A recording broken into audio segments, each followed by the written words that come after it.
Okay, folks, it's a spontaneous Wrestleride with Mike, and I just want to share, that the whole WWE and Saudi Arabia crown jewel thing, I see more and more people kind of voicing their opinion, and less people getting momentum when they tell those people to shut up.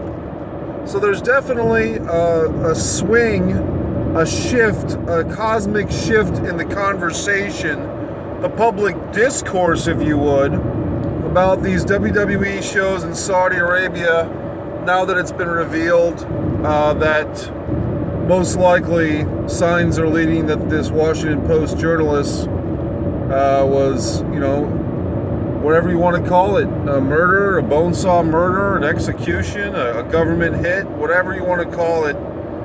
So Shawn Michaels, Mr. Christian, enjoy your comeback match at the Crown Jewel, pal. Enjoy it.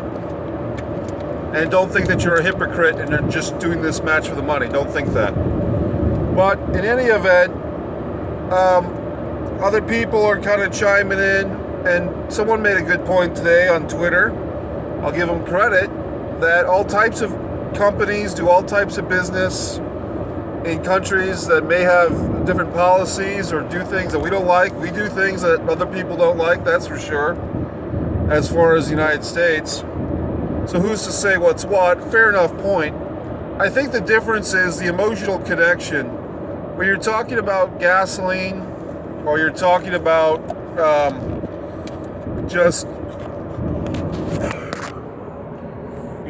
gasoline, or you're talking about vague, points of industry, it's not quite as emotional as, oh my, Shawn Michaels is coming back to wrestle after 8 or 9 years, or oh my, this world title match between Daniel Bryan and AJ Styles, this kind of dream match of current WWE fan favorites, although we've seen it before on an episode of SmackDown, that these matches are happening. It's a lot more personal. There's a lot more human element, if you would, than just vague notions of, gas, oil, whatever. But to the guy's credit, he did make a good point. I'm making a counterpoint. There is no easy answers in this world for anything, folks. I mean, there's no good guys, there's no bad. I mean, there are good guys and bad guys. But my whole issue back when we were talking Greatest Royal Rumble was the hypocrisy of WWE, marketing a women's empowerment movement, and then the women being requested not to appear. And once again, for the millionth time, folks, there's no law on the books that says in Saudi Arabia, WWE women cannot wrestle. That's not a law on their books. They don't have that in any type of, religious book or ethic. That's something the government requested. They made it up as they went along, which is fine. But let's not say it's a law, okay? Get your fucking facts straight, people. So, I guess my issue is not so much, people, make points back and forth. And whenever you see the wrestlers, including Kevin Nash, JBL, and Randy Orton, and in the case of Randy Orton and JBL, a couple of fine guys to make moral points, right?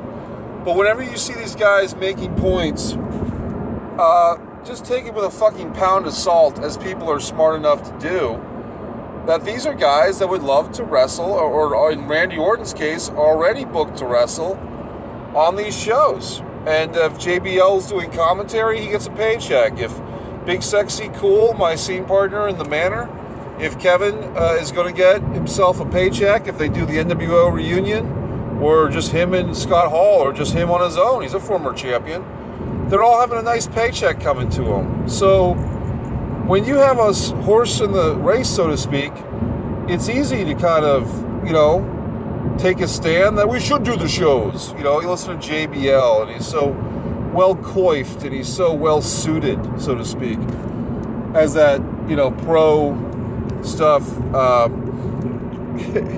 spokesman. He's such a good puppet. And that's really what it comes down to. They're dancing puppets now, folks. WWE is doing their dancing puppet show. So if people sometimes want to fuck with me, or they want to say, hey, Michael, why are you watching anything?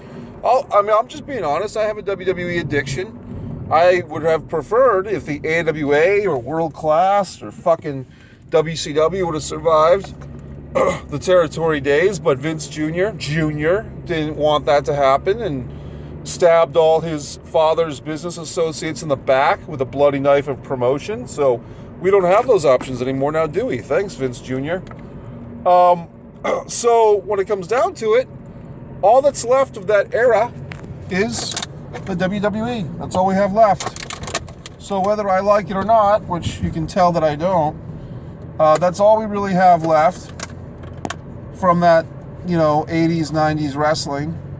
So, yeah, I'm fighting the addiction of WWE, okay? And what did I watch of WWE this past week? I taped and I watched SmackDown 1000. Now, I never protested SmackDown. I am leading #Raw protest. I didn't lead any SmackDown protests, but I haven't been watching SmackDown as a point of fact. So I just haven't been watching it, but I didn't call for an official SmackDown protest. But I haven't watched SmackDown or Raw in about 3 weeks. I've seen some little YouTube clips. For this situation, I said, you know what? In the name of Eddie Guerrero, in the name of, Dave Bautista, and all the SmackDown wrestlers, not the fucking promotion, but the wrestlers, I'm going to watch SmackDown and see what these fucks can do. And folks, it was horrible. Maybe horrible's a little strong. To give him JD credit, JD, whatever the fuck his name is, JD from New York credit, he said it was unspectacular, or he said it was like, the husband that runs out at the last minute to do the grocery shopping and does a half-assed job for his wife. Like, you had all the bare essentials, you had your little clips, you had your little fucking Evolution reunion, although they never worked SmackDown before. You had a comeback match, a Rey Mysterio match. So you had, and he was a big part of SmackDown, for several years, Rey Mysterio. So you had several things that you could point and do a little clip reel, but it didn't have a big time feel to it. I mean, Stephanie McMahon comes out at the opening segment and kind of just pisses on the show, to be honest with you. And honestly, when I heard Stephanie McMahon, and I heard a very lack of a response from the crowd, to be honest with you, what I heard was a dispassionate lack of passion, not horrible boos or just like, oh, here she is again, like she's Tony Gurria. I mean, who cares about Stephanie McMahon now? And Vince McMahon comes out and he could have had something interesting to say, but Vince, to his credit, he looked better than the last time I saw him, but on TV. But he was just like a dance break, like that's it. I mean, the best thing about it was Carmella in that fucking dress. Let's be honest, she's gorgeous. But even she, I mean, this was a woman who was actually having some momentum as a wrestler. Get that, an actual wrestler, with her matches with Charlotte and Asuka and everybody else. And now she's R-Truth's fucking arm candy? Or just standing there as the Ed McMahon, the pretty Ed McMahon? I don't get it. So any fucking way, folks. And honestly, this is the truth. I'm just telling you the truth. I skipped through many of the matches. I skipped through because I basically just didn't want to watch them. I basically didn't want to sit there and watch some of these fucking god-awful matches. Okay? Daniel Bryan and fucking AJ Styles against the fucking Usos. Zip through it. Happily surprised that the Usos won. Not terribly shocked that Daniel took the fucking pin. Okay? I mean, they've neutered him like a cat. I mean, he can carry Brie. Maybe he carries Nikki's bags for all we know. Daniel Bryan, the king of the tweet. waits till Liv Morgan gets to be well again and then tweets out his rage to all the fans who criticize his wife, the crippler, Brie Bella. So what else? How many times Are we seeing the fucking Bar and the fucking, what's his dicks? The fucking page fucker, Xavier Woods and the other guys. How many times have we seen them wrestle each other? Okay? It's just redundant. So the Shield gets the belt for what? 5 or 6 tag team reigns? Okay, that's fine. I mean, I thought Sheamus had some type of nerve damage that he wasn't supposed to wrestle much longer, but he's still in there. Give him credit. The WWE talent's a lot of talented people, okay? A lot of talented people on that roster.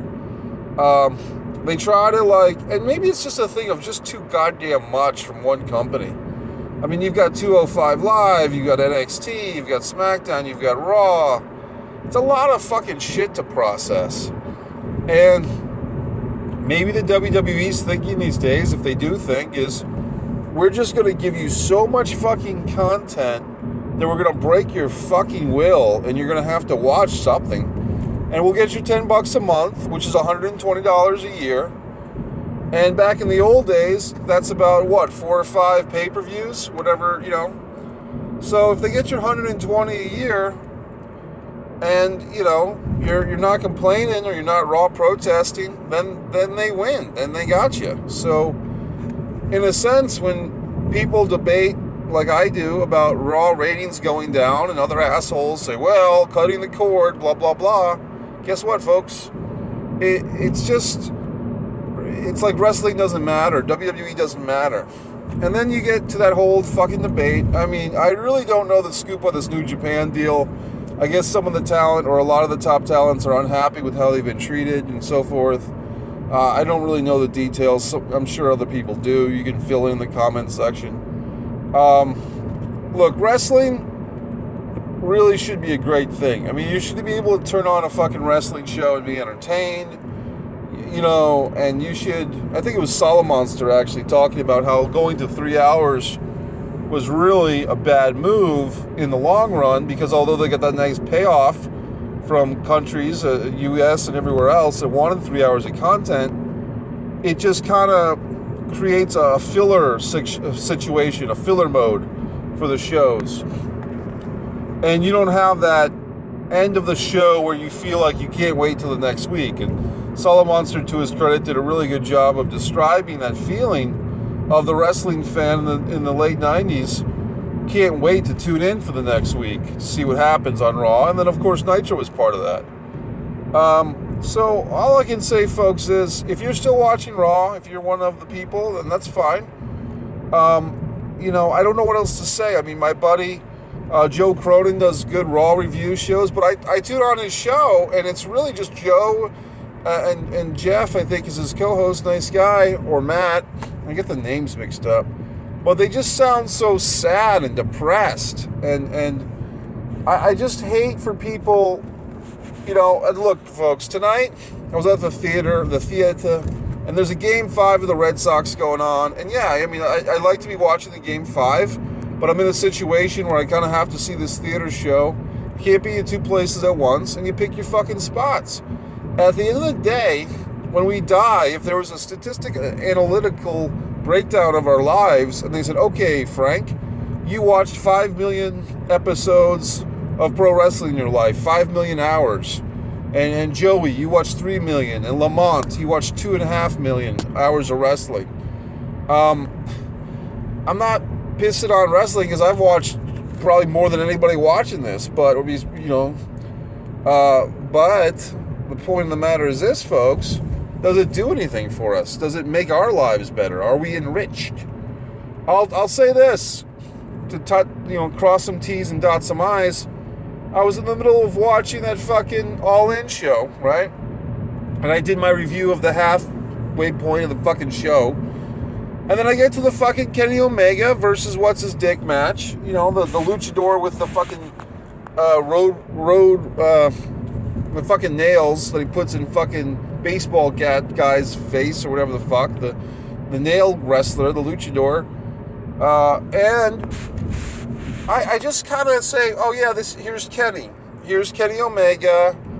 And he's the guy who fucking wrestles plastic dolls in Japan. And he's the guy who's got a smart ass answer for everything. And I just, I just don't really want to watch a Kenny Omega match. I don't know how else to describe it. Like, I know, oh yeah, 7 stars, 25 stars, whatever the fuck. But when I see Kenny Omega, I see a guy who wrestles plastic dolls in Japan. That's what I see.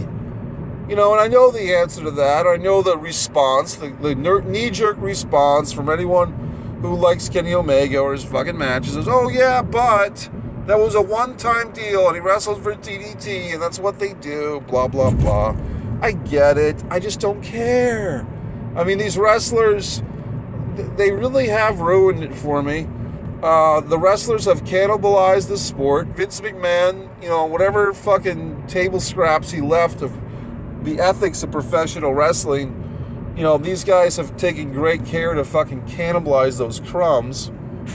And this is how I feel. So, you know, and the thing is, I want to say thanks to Jeff Lane for bringing up my name on the Vince Russo, you know, fucking 8.5 weeks, and Vince responded, and they said I'd have a picnic with the WWE and the Saudi Arabia thing. It's not about me getting gratification out of it. Obviously, the journalist is killed and murdered, and then look, I'd love for the Saudi Arabian people to just have a great, you know, WWE performance, but why not with the women, okay?